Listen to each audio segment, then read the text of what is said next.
What's good, guys? This is David checking in, and this week I just want to give you guys a few tips on my favorite shoulder isolation movements that have helped me develop my shoulders throughout the years.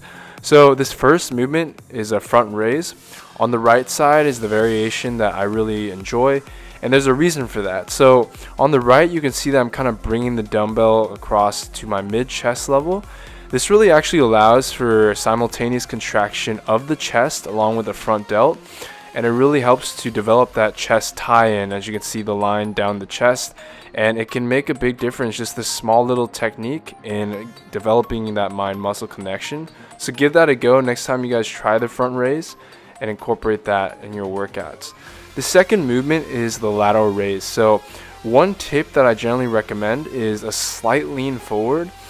Typically I used to stand up straight, but having it yourself at a slight lean forward can make a big difference in just engaging the medial head of the shoulder more. I recommend you guys give that a go and see how that feels to you. Another thing I want to say is if you have had any pre-existing shoulder impingement issues, I generally do not recommend you try internally rotating the hands in. I recommend a neutral hand position to help just keep your shoulders in a more safe and neutral position, because internal rotation at the shoulder with the wrist down can aggravate the shoulders and cause impingement if you've had pre-existing issues. So that's just one other tip for the lateral raise.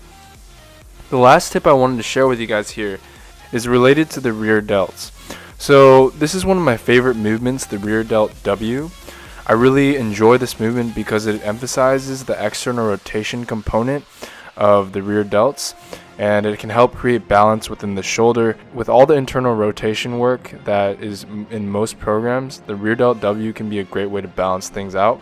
I just recommend that in order to do this movement properly, finish with a thumbs up position at the final position to emphasize the external rotation component of the shoulder.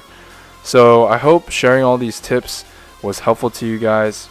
One little side note I just want to add is just to remember that I would not recommend just doing these movements alone for really developed shoulders in place of heavy presses, but they can be a great addition to a quality shoulder routine. Have a wonderful week, guys, and I'll see you all soon.